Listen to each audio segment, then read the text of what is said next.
प्रतिष्ठा अश्वत्थमेनं सुविरूढमूल असङ्गशस्त्रेण दृढेन चित्वा ततः पदं तत्परिमार्गितव्यम् यस्मिन् गताना निवर्तन्ति भूयः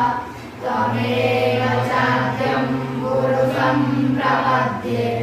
यथा प्रकृति प्रसृता पुराणी निर्माणमोहादितसङ्गदोषा अध्यात्मनित्या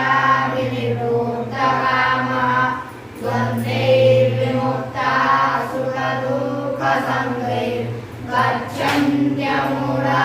पदमालयं तत् न तद्भासयते सूर्यो न शशाङ्को न पावकः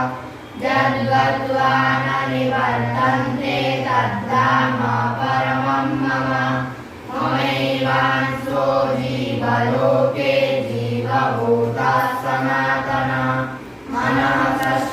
षष्ठानीन्द्रियाणि प्रकृतिस्थानि गच्छति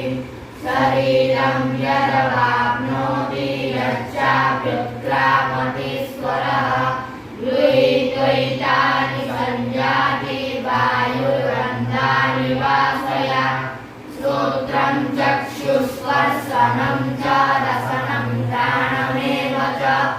अधिष्ठाय मनश्चाय विषयानुपसेवते उत्क्रामन्तं स्थितं वापि पुण्यानं वा गुणान्वितं विमूढानानुपश्यन्ति पश्यन्ति ज्ञानचक्षुषा यतन्तो